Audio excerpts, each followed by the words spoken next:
Assalamualaikum warahmatullahi wabarakatuh. Bismillah, alhamdulillah, wassalatu wassalamu ala rasulillah, wala hawla wala quwata illa billah, amma ba'd. Hadratal muhtaramin, pemirsa Berlian Ramadan MTSN 9 Bantul, rahimakumullah, waradiya'ankum, wabarakalakum. Alhamdulillah, pada tahun ini kita masih diberikan kesempatan dan kesehatan untuk bermuajahah di bulan suci Ramadan ini. Semoga kesempatan yang sangat berharga ini kita gunakan dengan sebaiknya untuk beribadah di bulan suci Ramadan kali ini. Baik, pemirsa Berlian Ramadan rahimakumullah, sebuah kesempatan yang sangat berharga bagi saya, sebuah kehormatan tentunya saya diberikan kesempatan untuk menyampaikan sebuah kultum di Berlian Ramadan kali ini. Dalam kesempatan kali ini, saya akan menyampaikan sebuah tema, sebuah materi yang saya kutipkan di dalam kitab Nashaihul Ibad karya Syekh Nawawi Al-Bantani. Di dalam kitab itu ada sebuah keterangan menarik dari sahabat Umar bin Khattab, di mana beliau menyampaikan ada 6 hal di mana Allah Subhanahu wa Ta'ala merahasiakan, menyembunyikan 6 hal tersebut di dalam 6 perkara. Di dalam kitab Nashaihul Ibad dijelaskan, innallaha katama sittatan minal khisal fi sittatin minal asya. Yang pertama, dari 6 perkara yang dirahasiakan, yang disembunyikan oleh Allah Subhanahu wa Ta'ala di dalam 6 perkara. Yang pertama adalah innallaha katama ar-ridha fi ta'atin. Yang pertama, Allah Subhanahu wa Ta'ala menyembunyikan, merahasiakan ridhonya di dalam sebuah ketaatan yang dilakukan oleh seorang hamba. Sebagaimana keterangan di dalam kitab Nashaihul Ibad, apa yang disampaikan oleh Syekh Nawawi Al-Bantani berkaitan dengan perkataan yang disampaikan oleh sahabat Umar bin Khattab, bahwa untuk poin yang pertama, mengapa Allah Subhanahu wa Ta'ala menyembunyikan ridhonya ketika seorang hamba menunaikan atau melaksanakan ketaatan. Tentu di balik semua itu ada maqasid, ada hikmah, ada tujuan-tujuan yang harus kita tadaburi bersama. Untuk poin yang pertama, mengapa Allah Subhanahu wa Ta'ala tidak memperlihatkan ridhonya tatkala seorang hamba melakukan sebuah ketaatan? Ini tidak lain dan tidak bukan dijelaskan oleh Syekh Nawawi Al-Bantani di dalam kitab Nashaihul Ibad, liyajtahida an-nasu fi jami' ta'at. Alasannya, hikmahnya, tujuannya tidak lain dan tidak bukan agar orang-orang itu bersungguh-sungguh di dalam melaksanakan, di dalam menunaikan semua ketaatan-ketaatan. Seandainya saja Allah Subhanahu wa Ta'ala memperlihatkan ridhonya di dalam ketaatan seorang hamba, maka niscaya apa yang terjadi? Orang tersebut tentunya hanya akan fokus pada satu ketaatan itu saja, sehingga mengabaikan ketaatan yang lain. Ini adalah salah satu hikmah atau tujuan di balik Allah Subhanahu wa Ta'ala menyembunyikan atau merahasiakan ridhonya tatkala seorang hamba melaksanakan ketaatan. Pemirsa Berlian Ramadan rahimakumullah, sehingga pada poin yang pertama kita diajak oleh sahabat Umar bin Khattab agar kiranya dalam setiap waktu, dalam setiap kesempatan kita harus menunaikan, melaksanakan ketaatan-ketaatan. Pemirsa Berlian Ramadan, adapun poin yang kedua, innallaha katama al-ghadaba fi ma'siyatin. Poin yang kedua, Allah Subhanahu wa Ta'ala menyembunyikan, merahasiakan murkanya fi maksiatin, di dalam sebuah kemaksiatan. Adapun untuk poin yang kedua, mengapa Allah Subhanahu wa taala menyembunyikan, merahasiakan murkanya dengan meminjam keterangan di dalam kitab Nasaihul Ibad sebagaimana yang disampaikan oleh Syekh Nawawi Al-Bantani, apa yang disampaikan oleh sahabat Umar bin Khattab tidak lain dan tidak bukan agar liyajtaniba an-nasu fi maksiatin khasyatal wuqu'. Hikmahnya, tujuannya adalah agar orang-orang itu menjauhi semua kemaksiatan-kemaksiatan yang ada. Tujuannya apa? Khasyatal wuqu'. Karena takut untuk terjerumus ke dalam kemaksiatan sehingga nanti ada murka Allah yang turun. Pada poin yang kedua, mengapa Allah Subhanahu wa taala tidak memperlihatkan, justru menyembunyikan? Tujuannya adalah agar hamba itu tidak meremehkan kemaksiatan walaupun sekecil pun. Walau kanat al-maksiyatu shaghiratan. Karena kita tidak pernah tahu kemaksiatan manakah yang itu akan menyulut murka Allah Subhanahu wa taala. Sehingga pada poin yang kedua, saya mengajak kepada pemirsa Berlian Ramadan agar kiranya di bulan yang mulia ini kita senantiasa untuk menjaga diri kita agar tidak terjerumus ke dalam kemaksiatan-kemaksiatan. Pemirsa Berlian Ramadan, adapun untuk poin yang ketiga, innallaha katama lailatul qadri fi syahri Ramadan. Sesungguhnya Allah Subhanahu wa taala menyembunyikan, merahasiakan malam Lailatul Qadar fi syahri Ramadan, di dalam bulan suci Ramadan. Mengapa Allah Subhanahu wa taala menyembunyikan malam Lailatul Qadar yang katanya khairun min alfi syahr, yang katanya lebih baik dari 1000 bulan?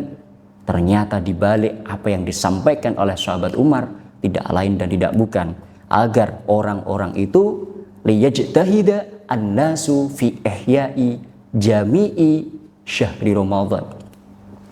Tujuannya tidak lain dan tidak bukan sebagaimana yang dikemukakan oleh Syekh Nawawi Al-Bantani, agar orang-orang senantiasa bersungguh-sungguh di dalam menghidupkan seluruh hari-hari di bulan suci Ramadan.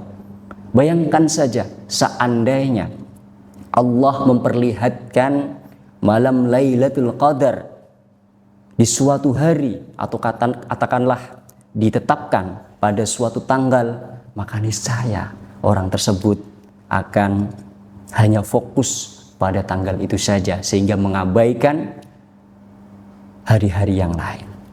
Ini salah satu hikmahnya.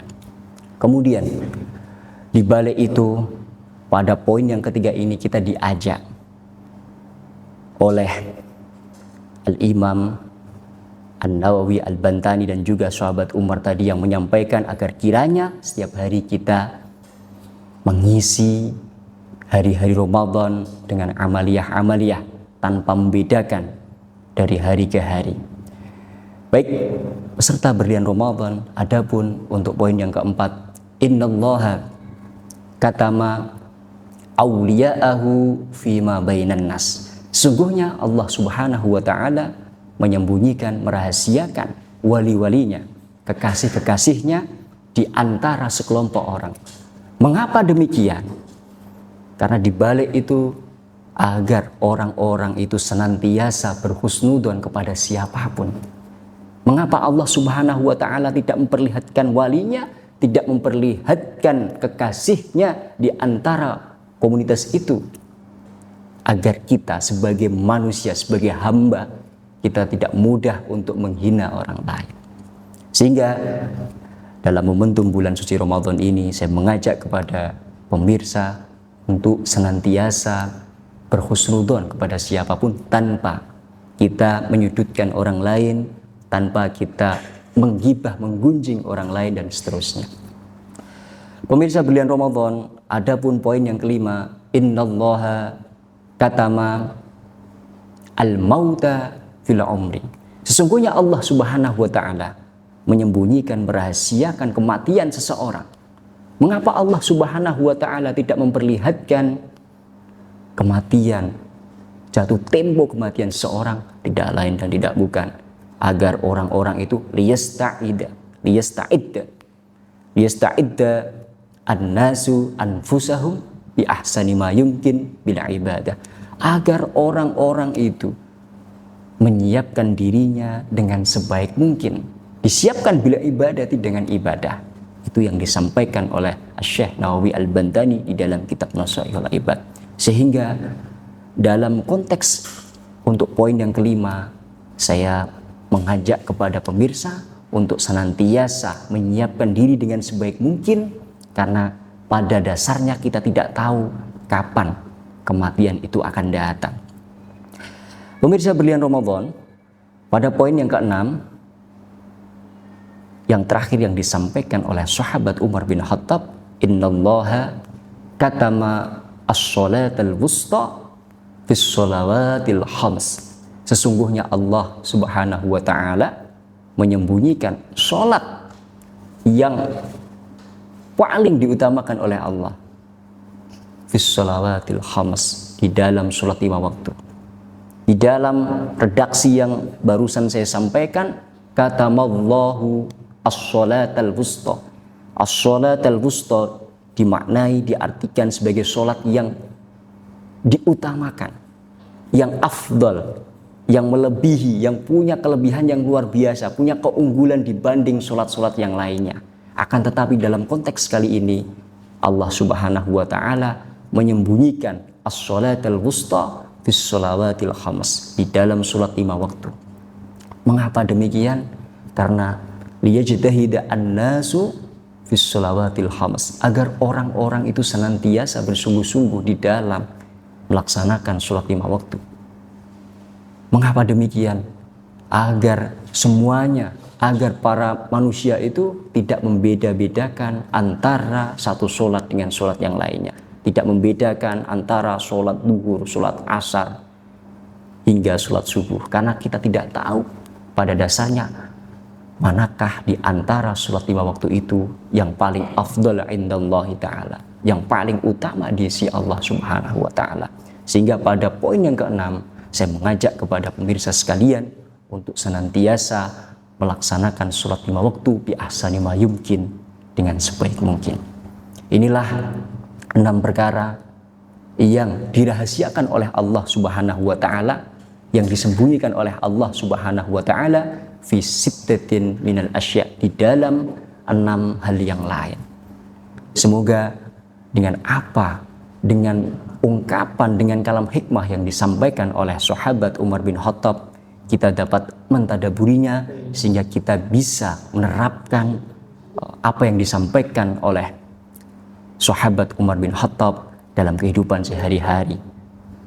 Sehingga dapat disimpulkan, untuk yang pertama, kita harus senantiasa untuk mencari ridha Allah Subhanahu wa ta'ala. Yang kedua, kita sebagai seorang hamba, kita harus senantiasa menjaga diri kita agar tidak menyulut murka Allah Subhanahu wa ta'ala. Kemudian yang ketiga, di dalam momentum bulan suci Ramadan ini, kita sangat dianjurkan untuk senantiasa menghidupkan hari-hari di bulan suci Ramadan. Kemudian untuk poin yang keempat, dapat disimpulkan bahwa kita sebagai seorang manusia harus senantiasa memiliki perangai yang baik kepada siapapun. Hubungan kita secara horizontal dengan sesama manusia, hablum minan nas, harus terjaga dengan sebaik mungkin. Kemudian untuk yang kelima, kita sebagai manusia harus senantiasa untuk menyiapkan diri kita dengan sebaik mungkin untuk menghadapi kematian. Sehingga untuk poin yang keenam, yang terakhir, saya mengajak kepada pemirsa berlian Ramadan untuk senantiasa menunaikan sholat 5 waktu, terlebih di dalam bulan suci Ramadan ini. Pahala satu sholat fardu saja dilipat gandakan hingga sab'ina faridotan fima siwah, itu dilipat gandakan hingga 70 kali.